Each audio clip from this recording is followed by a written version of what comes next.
निरा कालव्याच्या पाणी प्रश्नाच्या संदर्भात माझे आमदार राम सातपुतेंनी एक पत्र दिले आणि त्या अनुषंगाने चर्चा सुरू झाल्यात। जो माळशिरस तालुक्यातील तांदळवाडी असेल, मळवली असेल, हा पाण्यापासून सदैव वंचित राहणारा भाग आहे। त्या अनुषंगाने एक वेगळ्या चर्चा सुरू झाल्यात। लोकप्रतिनिधी माळशिरस तालुक्याचा म्हणून तुमची काय भूमिका आहे या संदर्भात? मी म्हणलं चांगलं काहीतरी सकाळ सकाळ विचार चालला किंवा अजितदादा या गाडीत गेलो म्हणून ते असं काहीतरी विचार चाल। पण तुम्ही आता हे येड्या रामाचा प्रश्न पहिल्यांदा काढला की हे मासे 5 वर्ष आमदार होते आणि 5 वर्षामध्ये 5 वेळा दरवर्षी ही कालवा सल्लागार समितीची मीटिंग होते आणि यामध्ये हा पदसिद्ध आमदार, हा पदसिद्ध त्याचा सदस्य असतो। 5 वर्षामधला ह्यांचा एखादा जरी व्हिडिओ असला त्या ठिकाणी या भागाला पाणी मिळत नाही असं तुमच्या मीडियाच्या माध्यमातूनही आम्हाला समजू द्या। आणि मग मात्र आता तमाशा करायचा, त्या विखे पाटलांना फोटो काढायचा, ते फोटो काढतोय का नाही बघायसाठी 4-4 वेळा वागते त्या गर्दीतनं। म्हणजे माझ्यासमोरचा कालचा किस्सा, म्हणजे अशा प्रकारचा विकृत आमदार। आणि मग 5 वर्ष काय उपटत दाढीची केस होता, काय करत होता नेमकं आम्हाला बी समजलं पाहिजे ना त्याला। आणि कोणतंही काम करायचं असेल तर 5 वर्ष सत्ता असताना करायचं ना, आमदार असताना करायचं। मग या बाबतीमध्ये सगळ्यात महत्त्वाचा यामधला विषय, दरवर्षी 15 मार्चला पाणी सुटतं आणि 15 एप्रिल ते 1 मेच्या दरम्यान, म्हणजे 1 एप्रिलच्या दरम्यान या पाण्याची परिस्थिती लोकांना ॲट ए टाईम सगळ्या शेतकऱ्यांना पाणी लागतं। आणि त्यावेळी मग कॅनल फोडले जातात, कोणच कोणाचं भिजू देत नाही, वरनंही सुरू होतं, खालनंही सगळ्या शेतकऱ्यांची अवस्था, त्याला पीक बघू वाटत नाही, तिची तडफड होते। आणि मग तो रस्त्यावर उतरतोय आणि हे सिंचनाचं सगळं बोजवारा उडून जातो। गेली 8-10 वर्षे हीच परिस्थिती तालुक्यामध्ये आहे। आणि मग म्हणून मी काल अजितदादांच्या गाडीमध्ये बसून मी ही ब्रीफिंग केलं की त्यांना सांगितलं की ही परिस्थिती काय आहे तालुक्यामध्ये। आणि पाणी आपल्याकडं असताना तुम्हाला बारामतीला 11 तारखेला पाहिजे, तुमचं 11 तारखेला सोडा, आमची 11 तारीख काढा, आम्हाला आज पाणी सोडा, आज संध्याकाळी पाणी सोडा। आणि म्हणून ते पाणी काल सुटलं की हे पाणी जर सुटलं तर पहिल्यांचं भिजत येईपर्यंत दुसऱ्यांना पाणी ते मिळायला सुरुवात होते। आपल्या तालुक्यात 40 फाट्या आहेत आणि 40 पैकी 20च फाट्यांना ॲट ए टाईम पाणी सोडू शकतो, ते बंद झाल्याशिवाय दुसऱ्या 20ला सुटत नाही। आणि जर असं पाणी उशिरा सुटलं तर पिकं पाण्यावर आली तर लोकांचा सगळा, म्हणजे लोक रस्त्यावरती येतात, गोंधळ उडतो, कोणच कोणाचं भिजू देत नाही, प्रत्येकजण दार मोडतो। आणि मग ही परिस्थिती बदलवण्यासाठी त्या ठिकाणी कालचा निर्णय हा त्या ठिकाणी घेतला। राहिला विषय तांदळवाडी भागातल्या जी ब्रँच 2 आहे, ब्रँच 2च्या अभ्यासानं मी मागच्या गेल्या वर्षीच बाळवणी ते वेळापूर असा मोर्चा काढला होता आणि इथं उन्हामध्ये चटके खात मी 4 तास बसलो होतो। त्यानंतर या महोदयांनी फलटणचा कॅनल इलेक्शन झालं की बंद केला। आम्ही 10,000 शेतकरी येऊन फलटणला गेलो, त्या ठिकाणी मोर्चा काढला। 5 वर्षामध्ये ह्या महाभागाचा एक तरी प्रश्न अधिवेशनात, एक तरी कालवा सल्लागार समितीमध्ये एक तोंड उघडलेलं, ना बोलू द्या काय, पण तोंड असं उघडलेलं तरी कालवा सल्लागारमधलं त्याचा एखादा फोटो किंवा त्याला तालुक्यात, म्हणजे मला तर काय म्हणायचं आहे त्याला, ह्याच्या बापाला उतारा होता का 7-12 जमिनीचा तपासायला पाहिजे, ह्याला होता का तपासायला पाहिजे, ह्याला जमीन कुठं असती, शेत कुठं असते, म्हणजे ह्याचा संबंध ही ऊसतोड, आपल्याला सांगतो ती ऊसतोडीचा, ह्यानं ऊसतोडीचा प्रश्न विचारायला पाहिजे। हे पाण्याचा प्रश्न विचारताय म्हणजे किती गाढवपणा करतोय ही ह्यामधून दिसतंय। आणि ह्याची मानसिकता खराब झाली असं माझं मत आहे। हा मनोरुग्ण झाला होता लोकसभेला पडल्यानंतर, त्यानंच व्हिडिओ लोड केले होते फेसबुकला। मी 10 दिवस उपचार घेऊन त्या श्री आश्रम बेंगलोरला, तर हा मनोरुग्ण आमदार आहे. हा काही बरळत राहतो. अहो, एवढा कोरोनाचा महाभयानक काळ होता. मी 5,000 लोकांना कोरोना झालेल्या मिठी मारून सांगितलं असेल की तुला काय होत नाही, मला होत नाही, तुला मिठी मारून मला होतं आहे का काय. म्हणजे त्याला आधार देण्याची गोळ्या, औषध, रेमडेसिवीर, अनेक प्रकारच्या बेड, ऑक्सिजन, कितीतरी संकट आला. त्याच्या कुटुंबाला धीर देणं, अगदी मैतसुद्धा आम्ही नेऊन स्वतः जाळली. आमच्यातल्या लोहार कुटुंबाचं मयतसुद्धा मीन डिप्युटी आमचा कर्मचारी ग्रामपंचायत चाल नाही. सगळी दारं खिडक्या गावाच्या गावं बंद असायची. आम्ही टेम्पोमध्ये निम्मं प्रेत खालीच राहिलं, सोडून गेलो. म्हणजे ह्या काळामध्ये हा आमदार कुठं होता आणि मी काय आबाळातनं पडलोय का त्यावेळेला. मी आमदार एवढ्यासाठीच झालोय की या तालुक्याला अशा एखाद्या कर्तृत्ववान माणसाची, समाजातल्या शेतकऱ्याच्या, गोरगरिबाच्या प्रश्नाची जाण असणाऱ्याची व्हिडिओसुद्धा एखाद्या माणूस गरीब असतो म्हणून त्याच्या असहाय्यतेचा, त्याच्या गरिबीचा फायदा घेऊन त्याला मदत केलेली व्हिडिओ लोड करतो. हा इतका हरामखोर, नालायक आणि असला विकृत माणूस आमदार असू शकतो. अरे लाखो हजारो लोकांचे आम्ही कामं करतो. माझ्यातले पोरं एखाद दुसरा सोडला तर मी खवळतो त्यांना वाटतं की ते रोज सोडतंय, कोणाच तर काय हे करतंय. म्हणजे ह्या अशा पद्धतीच्या मानसिकता असता कामा नये. माणूस गरीब असेल समजा, म्हणजे त्याला मदत केली, त्याचं कामच आहे ना लोकप्रतिनिधीचं. तुला निवडून दिलं आहे ना, तू ते सेवक म्हणून कामच आहे ना. आणि तू अशी जहागिरी मिरवतोय, त्याचे फोटो टाकतोय, प्रत्येक गोष्टीचं हे कराय बघतोय. तुला काम करण्याविषयी काही मत नाही. मी इतकी वर्ष काम केलं, मी काय त्याला मीडियातच त्याचा वापर केला पाहिजे म्हणून हे होतंय असं नाही. तुम्हाला श्रेय जाऊ नये यासाठी धडपड चालू आहे असं वाटतं का तुम्हाला? नाही, श्रेय अजून काय एखादं काम करू देवी आणि श्रेय हे आपोआप लोकांमधून मिळतं.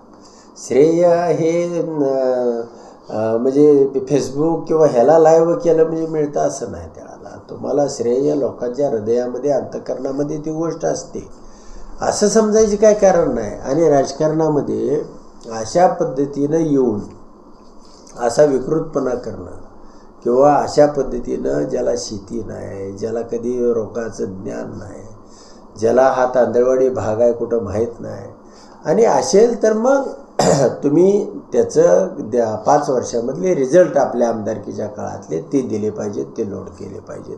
एक तरी मी म्हणतो, जाऊ द्या बाकीचं सगळं, एक प्रश्न तोंड उघडलेलं एवढं तरी लोकांना दिसू द्या.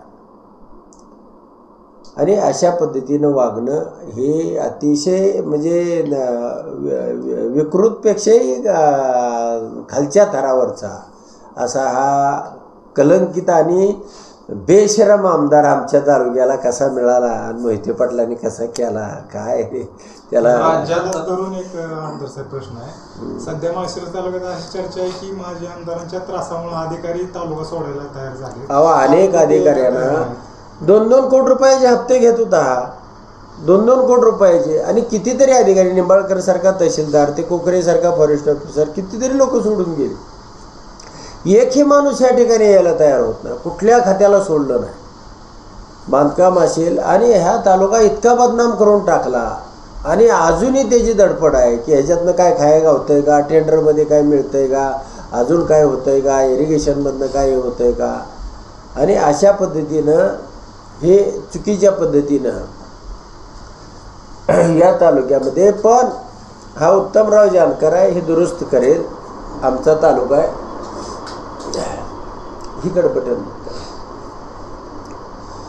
विधानसभा निवडणूक झाली आणि राज्यामध्ये महायुतीचं सरकार स्थापन झालं आणि माजी आमदार राम सातपुतेंनी इथं तालुक्यामध्ये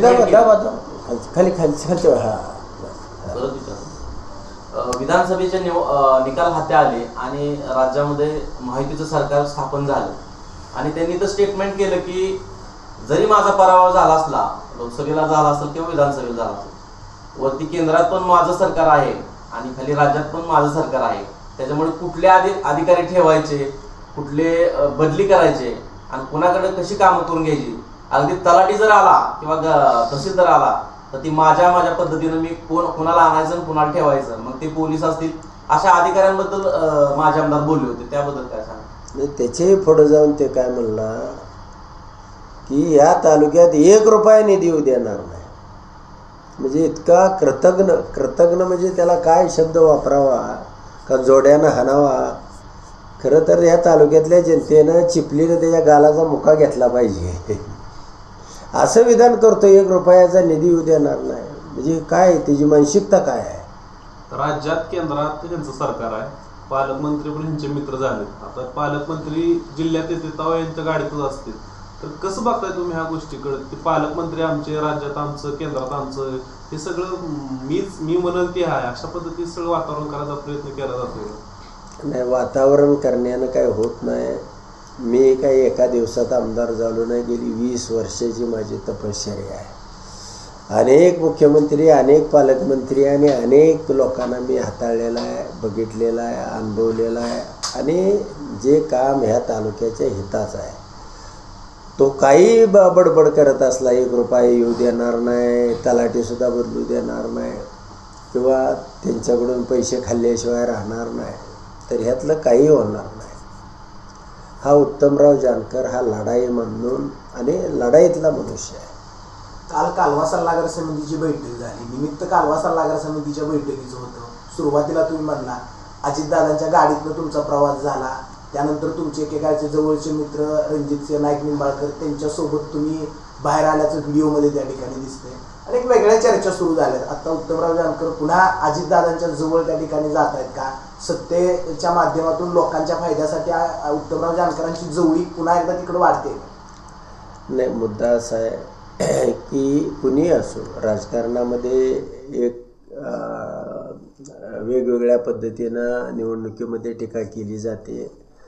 आणि कालची अजितदादा असो किंवा देवेंद्र फडणवीस असो किंवा एकनाथ शिंदेसाहेब असो, ही कुणी माणसं असली तरी हा उत्तमराव जानकर हा चुकीचं काम आणणार नाही.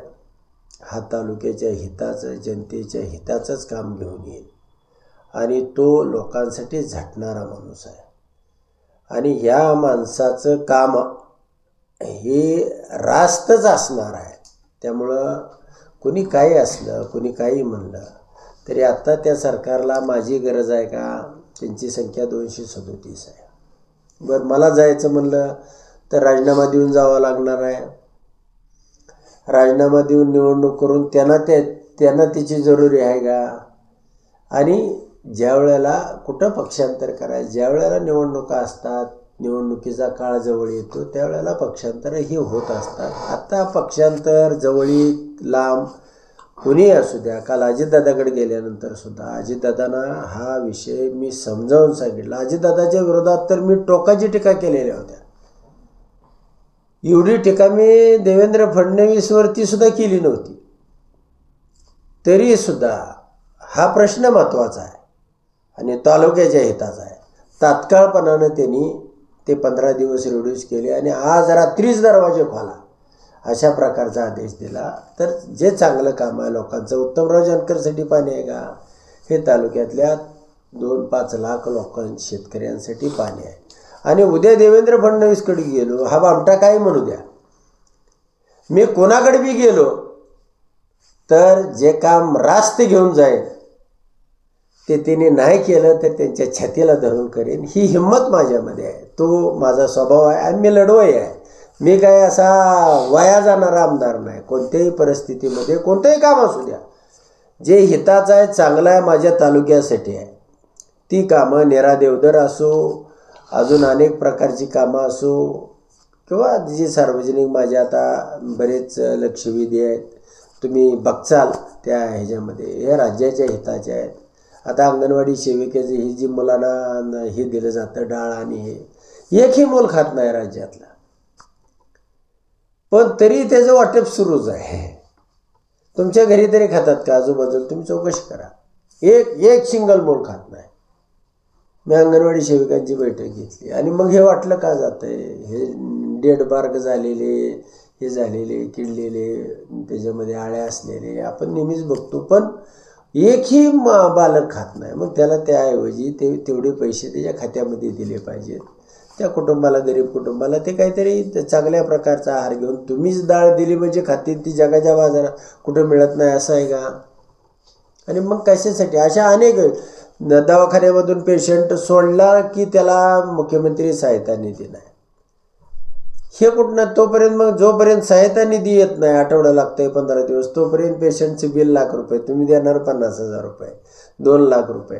म्हणजे जरी तो पेशंट गेला तरी त्याच्या ऑपरेशनचा व्हिडिओ असतो, लोड केलेला असतो, त्याला सगळ्या प्रकारचं ऑपरेशन ट्रीटमेंट केलेलं असते. आणि अशा पद्धतीचं काय सुधारणा करणं ह्या राज्यामध्ये अनेक विषय आहेत.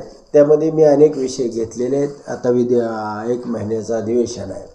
आमचा जो पाणी वाटपाचा निर्णय झालाय तो नेमका काय, किती दिवसासाठी पाणी असणार आहे आणि पुढचा टप्पा कधी असणार आहे? हां, पहिली पाळी ही आजपासून साधारणपणे 8 जूनपर्यंत हे पाणी राहणार आहे. पहिला टप्पा आहे तो 50 दिवसाचा आहे आणि दुसरा टप्पा आहे तो 48 दिवसाचा आहे. माळशिरस तालुक्यामध्ये 5.8 TMC पाणी फलटण आणि आपल्याला धरून आहे. आणि ब्रँच 2 जो तांदळवाडी भाग आहे जो वाळवणीमध्ये येतो त्याला त्या ठिकाणी अधिकाऱ्यांनी 0.58 TMC पाणी म्हणजे अर्धा TMC केलेलं होतं, ते 0.70 TMC करून घेतलेलं आहे. आणि त्या ठिकाणी असाही निर्णय झालेला आहे की त्यापेक्षा जादाचं जरी पाणी लागलं तरी ते शेतकऱ्यांना त्या तांदळवाडी भागातल्या पाणी द्यायचं आहे. त्यांची त्या ठिकाणी पिकं जळू द्यायची नाहीत. धरणामध्ये पाणी साठा चांगला आहे. अजितदादांनी ते सांगितलं की शेतकऱ्याचं जळता कामा नये आणि एखाद्याचं जाणून बुजून जाळाल काय कराल तर मी जाग्यावर निलंबित केल्याशिवाय सोडणार नाही. शेवटचा प्रश्न आमचा साहेब, जिल्ह्यातील इतर मतदारसंघात आमसभा झाल्या, माळशिरस तालुक्यात आमसभा घेण्याचं काय नियोजन आहे का? आहे ना, आहे. आता मोहिते पाटलांचं लग्न आहे 8 तारखेला आणि टंचाईचा काळ आणि हे दोन्ही मिळून माझा तालुक्याचा दौरा राहिला आहे. मी एक 10 दिवसाचा दौरा तालुक्यामध्ये करणार आहे. तो दौरा झाला की साधारणपणे 15 मार्च ते साधारणतः 30 मार्चच्या आसपास म्हणजे 26 तारखेपर्यंत अधिवेशन आहे. पण ते संपल्यानंतर अशा पद्धतीनं 1 दिवस काढून ही आमसभा होईल. आमसभेच्या निमित्तानं अनेक लोकांना त्यातले निर्णय अधिकाऱ्यांच्या माध्यमातून सोडवले जातात आणि 1000-500 लोकांची कामं ही जागेवरती होतात. अशा आमसभा माझं तर मत आहे दर 6 महिन्याला घेतल्या पाहिजेत आणि मी ती घेण्याचा प्रयत्न करेन. आगामी स्थानिक स्वराज्य संस्थांच्या निवडणुका राज्यामध्ये लागू होणार आहेत आणि माळशिरस तालुक्यामध्ये आता असं वातावरण आहे की मोहिते पाटील जानकर गट एक झाला आणि ह्यांना दोघांना शह देण्यासाठी तिसरा पर्याय हा भारतीय जनता पार्टीचा म्हणजेच राम सातपुते साहेबांचा असणार आहे. गावागावामध्ये आपल्या 2 पार्ट्या आहेत, मोहिते पाटील गट आणि जानकर गट. तर तिसरा गट अगदी छोट्या छोट्या गावामध्ये सुद्धा त्यांची एक मीटिंग झाली आणि कार्यकर्ते तयार करायला लागले. अगदी ग्रामपंचायत जरी असेल तरी मोठ्या ताकदीनं ती लढवायची आणि दोन्ही गटांना शह द्यायचा. मग भविष्यात ही आपली तालुक्यात स्थानिक स्वराज्य संस्थांच्या निवडणुकीमध्ये कशी रणनीती असणार? नाही, नक्कीच आता स्थानिक स्वराज्य संस्थेच्या निवडणुका लागतायत का नाही लागतायत हे माहीत नाही गावगाड्यामध्ये. आणि कुणी पक्ष असला तरी ज्याचं काम चांगलं आहे, आता जी त्याच्याकडं गबाळ आहे हे सगळ्या गावानं टाकून दिलेलं गबाळ आहे आणि गुंड असणारी पोलीस स्टेशन आणि ही ज्यांना लागतंय पोलीस स्टेशन तेवढीच लोक त्याच्याकडे आहेत. दुसरा चांगला माणूस, शहाणा माणूस किंवा एखादा असा पोक्त जाणता माणूस किंवा राजकारणातला एखादा माजी सरपंच किंवा कुणाला तर कळतंय असा एखादा तरी माणूस दाखवा. हे सगळ्यांना कुणाला वाळू, कुणी मुरुम, कुणी मारामारी खंडणी आणि एवढ्यावरती काही ह्या निवडणुका होत नसतात. निवडणुकीसाठी तुम्हाला त्या गावामध्ये खूप चांगली कामं करावी लागतात, लोकांच्या गळी उतरावं लागतं, लोकांच्या प्रेमामध्ये. मी वेळापूरचा सरपंच झालो, अनेक विषयानं कामं केली, त्यावेळेला लोकांना त्या ठिकाणी सरपंच होता आला. नाहीतर असं काय कोणाला मिटिंग घेतली म्हणजे गावचा पुढारी झाला असं होऊ शकत नाही. आपण पाठीमागे एक स्टेटमेंट केलं होतं की जो मार्कडवाडीचा लढा आहे, ईव्हीएमचा लढा आहे, 19 फेब्रुवारीला मार्कडवाडीमध्ये शिवजयंती मोठ्या उत्साहात साजरी करून मार्कडवाडी ते मुंबई लॉंग मार्च निघणार, त्याच्यामध्ये बी.जी. कोळसे पाटील आणि देशभरातील महत्त्वाचे नेते सांगता सभेला येणार, मग तो लॉंग मार्च स्थगिती दिली का त्याची काय पुढं? नाही, त्याच्यामध्ये घोटाळा असा आमचा झाला की ती मराठी साहित्य संमेलनामध्ये या लॉंग मार्चसाठी आदित्य ठाकरे आणि सुप्रियाताई यांनी नेतृत्व करावं अशा विषय होता. ते त्याच्यामध्ये संबंध आणले गेले. शिवसेना आणि हे संजय राऊतनी पवारसाहेबावरती टीका केली आणि थोडंसं ते विस्कळीत झालं.